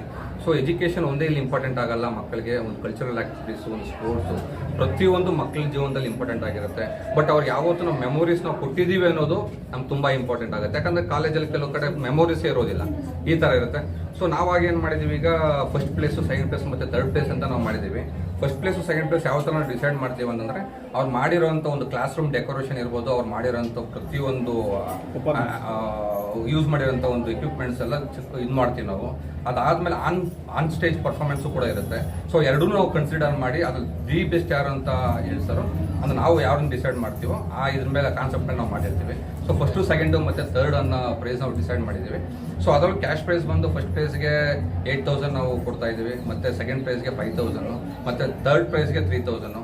ಮತ್ತು ಯಾರ್ಯಾರು ಇದನ್ನೆಲ್ಲ ಪಾರ್ಟಿಸಿಪೇಟ್ ಮಾಡಿದ್ರು, ಸೊ ಅವ್ರಿಗೂ ಬೇಜಾರಾಗಬಾರ್ದು ಅಂದ್ಬಿಟ್ಟು ಒಂದು ಎನ್ಕರೇಜ್ಮೆಂಟ್ ಮಾಡಿ ನಾವು ಅವ್ರಿಗೂ ಒಂದು ಪ್ರೋತ್ಸಾಹದಾನ ಅಂತೇಳಿ ನಾವು ಉಳಿದಿರೋಂಥ ಟೀಮ್ಗೆಲ್ಲನೂ ಪ್ರೋತ್ಸಾಹದಾನ ಅಂತೇಳಿ 2,000 ರೂಪಾಯಿ ಕೊಡ್ತಾ ಇದ್ದೀವಿ. Thank you. ನನ್ನ ಹೆಸರು ಲೋಕೇಶ್ ಅಂತ, ನಾನು ಚಾರ್ಟರ್ಡ್ ಅಕೌಂಟೆಂಟ್. ಈ ಅದ್ವಿತೀಯ ಸಂಸ್ಥೆಯ ನಾನು ಒಬ್ಬ ಸಂಸ್ಥಾಪಕ. ಅಂದರೆ ಆಲ್ರೆಡಿ ಅದ್ವಿತೀಯ ಹಬ್ಬ ಅಂತ ಮಾಡ್ತಾ ಇದ್ದೀವಿ. ಇದು 3ನೇ ವರ್ಷ, ಇದು 3ನೇ ವರ್ಷ ಇದು ಮಾಡ್ತಾ ಇರೋದು. ಏನಂತಂದರೆ ಪ್ರತಿ ವರ್ಷ ಒಂದೊಂದು ಕಾನ್ಸೆಪ್ಟನ್ನ ನಾವು ಕೊಡ್ತೀವಿ ಸ್ಟೂಡೆಂಟ್ಗೆ. ಅವರು ಅದ್ರ ಮೇಲೆ ವರ್ಕ್ ಮಾಡ್ತಾರೆ. ಒಂದ್ಸಲ ನಾವು ರಾಜ್ಯ ಮಾಡಿದರೆ, ಒಂದ್ಸಲ ಜಿಲ್ಲೆ ಮಾಡಿದರೆ, ಈ ಸಲ ಹಳ್ಳಿ ಮಾಡ್ತಾ ಇದ್ದೀವಿ. ಅಂದರೆ ಏನು ಮೇನ್ ಉದ್ದೇಶ ಏನು ಅಂತಂದರೆ, ಎಲ್ಲರೂ ಕಾಲೇಜ್ ಅಂತ ಬಂತಂದರೆ ಎಲ್ಲರೂ ಏನು ರ್ಯಾಂಕ್ ಇರ್ಬೋದು, ಅಕಾಡೆಮಿಕ್ಸಲ್ಲಿ ತುಂಬ ಸ್ಟ್ರಾಂಗ್, ಆಲ್ರೆಡಿ ಮಾತಾಡಿದ್ದಾರೆ ನಮ್ಮ ಪ್ರಿನ್ಸಿಪಲ್ ಮತ್ತು ನಮ್ಮ ಚೇರ್ಮನ್ ಸರ್ ಇಬ್ಬರು. ಅಕಾಡೆಮಿಕ್ಸಲ್ಲಿ ಎಲ್ಲರೂ ಅಕಾಡೆಮಿಕ್ಸ್ ಅಂತ ಹೋಗ್ತಿದ್ದಾರೆ. ಬಟ್ ನಮ್ಮ ಹಳ್ಳಿ, ನಮ್ಮ ದೇಶ, ನಮ್ಮ ರಾಜ್ಯ, ಓಕೆ, ನಮ್ಮ ಜಿಲ್ಲೆ, ಇದನ್ನೆಲ್ಲರೂ ಹುಡುಗರಿಗೆ ಎಷ್ಟೊಂದು ಜನಕ್ಕೆ ಬೇಸಿಕ್ಸೇ ಗೊತ್ತಿಲ್ಲ ಎಷ್ಟೊಂದು ಜನಕ್ಕೆ. ಮತ್ತು ಇನ್ನೊಂದು ಆ ಸೊಗಡನ್ನು ಮತ್ತೆ ರೀಕ್ರಿಯೇಟ್ ಮಾಡೋದಕ್ಕೆ ಈ ಥರ ಪ್ರೋಗ್ರಾಮ್ಗಳನ್ನ ನಾವು ಮಾಡ್ತಾ ಇರ್ತೀವಿ. ಅಂಡ್ ಮತ್ತು ಮಕ್ಕಳು ಅಷ್ಟೇ ತುಂಬ ಆ್ಯಕ್ಟಿವ್ ಆಗಿ 15 ದಿನದಿಂದ ಈ ಪ್ರೋಗ್ರಾಮ್ ಮಾಡ್ತಾ ಇದ್ದೀವಿ. ಎಲ್ಲ ಪ್ರೋಗ್ರಾಮಲ್ಲಿ ಒಂದೊಂದು ದಿನ ಒಂದೊಂದು ಪ್ರೋಗ್ರಾಮ್ ಇರುತ್ತೆ. 15 ದಿನದಿಂದ ಕಂಟಿನ್ಯೂಸ್ ಆಗಿ ಮಾಡ್ತಾನೆ ಇದ್ದೀವಿ. ಆ್ಯಂಡ್ ಮಕ್ಕಳು ಅಷ್ಟೇ ತುಂಬ ಆ್ಯಕ್ಟಿವ್ ಆಗಿ ಪಾರ್ಟಿಸಿಪೇಟ್ ಮಾಡ್ತಾ ಇದ್ದಾರೆ. ಇದರ ಮೇನ್ ಉದ್ದೇಶ ಏನು ಅಂತಂದರೆ, ಎಲ್ಲ ಮಕ್ಕಳಿಗೂ ಎಲ್ಲ ತಂದೆ ತಾಯಿಯರಿಗೂ ಗೊತ್ತಿರಬೇಕು, ನಮ್ಮ ಹಳ್ಳಿ ಸೊಗಡನ್ನ ನಾವು ಕಳ್ಕೋಬಾರ್ದು, ಇದು ಯಾವಾಗಲೂ ಪರ್ಮನೆಂಟ್ ಆಗಿರುತ್ತೆ. ಈಗೆಲ್ಲಾನು ಅರ್ಬನೈಸೇಷನ್ ಅಂತ ಆಗ್ಬಿಟ್ಟು ಎಲ್ಲರೂ ಸಿಟಿ ಜೀವನ ನೋಡ್ತಾ ಇದ್ದಾರೆ. ಬಟ್ ಹಳ್ಳಿಲಿರೋ ಆ ಎನ್ವಿರಾನ್ಮೆಂಟು, ಆ ಕಲ್ಚರು, ಇದನ್ನೆಲ್ಲದನ್ನು ಎಲ್ಲರೂ ಮತ್ತೆ ವಾಪಸ್ ಅದೇ ಹೋಗಲಿ ಅಂತ ಉದ್ದೇಶದಿಂದ ನಾವು ಈ ಥರ ಪ್ರೋಗ್ರಾಮ್ಗಳು ಮಾಡ್ತಾ ಇದ್ದೀವಿ. ಮತ್ತು ಇದನ್ನ ಇನ್ನೇನಂತಂದರೆ ನಮ್ಮ ಅದ್ವಿತೀಯ ಕಾಲೇಜ್ ಬಗ್ಗೆ ಆಲ್ರೆಡಿ ಪ್ರಿನ್ಸಿಪಲ್ ಸರ್ ಹೇಳಿದ್ದಾರೆ. ಈಗ CS ಅಥವಾ CMA ಅಂತ ಒಂದು ಪ್ರೊಫೆಷ್ನಲ್ ಕೋರ್ಸಸ್ನು ನಮ್ಮ ಕಾಲೇಜಲ್ಲಿ ನಾವು ಇಂಟ್ರೊಡ್ಯೂಸ್ ಮಾಡಿದ್ದೀವಿ. ಅಪಾರ್ಟ್ ಫ್ರಮ್ ನಮ್ಮ ನಾರ್ಮಲ್ BCom ಬಿಟ್ಟು ನಮ್ಮ ಎಲ್ಲ ಈ ಸಲ ಆಲ್ರೆಡಿ ಇದಕ್ಕೆ ಹುಡುಗರನ್ನ ಪ್ರೋತ್ಸಾಹ ಕೊಡಬೇಕು, ಯಾರು ಪಾರ್ಟಿಸಿಪೇಟ್ ಮಾಡದೆ ಹೋಗ್ಬಾರ್ದು ಅಂತ ನಾವು ಆಲ್ರೆಡಿ ಪ್ರೋತ್ಸಾಹನೂ ಕೊಡ್ತಾ ಇದ್ದೀವಿ ಮಕ್ಕಳಿಗೆ. ವಿಶೇಷ ಇದ್ರದ್ದೆಲ್ಲ ಏನಂದರೆ ನಮ್ಮ ಕಾಲೇಜ್ ಮಕ್ಕಳು ಫಸ್ಟು ಒಳ್ಳೆ ಸಿಟಿಸನ್ಸ್ ಆಗಬೇಕು. ಇವರು ಈ ಸಿಟಿಸನ್ ಏನಾದರೂ ಅವ್ರನ್ನ ಒಂದು 10 ಜನ ಚೇಂಜ್ ಮಾಡಬೇಕು. ಈ ಥರ ಕಲ್ಚರ್ ಇರಬೇಕು, ಟೀಮ್ ಯೂನಿಟಿ ಇರ್ಬೋದು, ಅಥವಾ ಕಲ್ಚರ್ ಟೀಮ್ ವರ್ಕ್ ಮಾಡೋದಿರ್ಬೋದು. ಇದೆಲ್ಲದನ್ನು ಮತ್ತೆ ಈಗ ಆಲ್ರೆಡಿ ನಾವೆಲ್ಲನೂ ಆಲ್ರೆಡಿ ಪೊಲಿಟಿಕ್ಸ್ ಆಗಿ ಕಿತ್ತಾಡ್ತಾ ಇದ್ದೀವಿ, ಹಿಂದೂ ಮುಸ್ಲಿಂ ಅಂತ ಅಂದ್ಬಿಟ್ಟು. ಈ ಕಾನ್ಸೆಪ್ಟ್ ಮುಖಾಂತರ, ಪ್ರೋಗ್ರಾಮ್ಗಳ ಮುಖಾಂತರ ನಾವೆಲ್ಲರೂ ಒಂದೇ, ಭಾರತ ಅಂತಂದರೆ ಎಲ್ಲರೂ ಸೇರಿನೇ ಎಲ್ಲಾನು ಒಂದೇ ಅಂತನೋ ಕಾನ್ಸೆಪ್ಟ್ ಮಕ್ಕಳು ಎಲ್ರಿಗೂ ಎಲ್ಲರಿಗೂ ಸ್ಪ್ರೆಡ್ ಮಾಡಬೇಕು ಅಥವಾ ಎಜುಕೇಟ್ ಮಾಡಬೇಕು ಅನ್ನೋ ಉದ್ದೇಶದಿಂದ ಈ ರೀತಿ ಪ್ರೋಗ್ರಾಮ್ಗಳನ್ನ ಹಮ್ಮಿಕೊಳ್ತೀವಿ. ಓಕೆ, ಇಲ್ಲಿ ಯಾರೂ ಭೇದ ಭಾವ ಇಲ್ಲದೆ ಎಲ್ಲ ಮಕ್ಕಳು ಬೆಳಗ್ಗೆ 6 ಗಂಟೆಯಿಂದ ನೈಟ್ 10 ಗಂಟೆವರೆಗೂ ತುಂಬ ಕಷ್ಟಪಟ್ಟು ತುಂಬ ಚೆನ್ನಾಗಿ ಮಾಡಿದ್ದಾರೆ. ಓಕೆನಾ, ಥ್ಯಾಂಕ್ ಯು.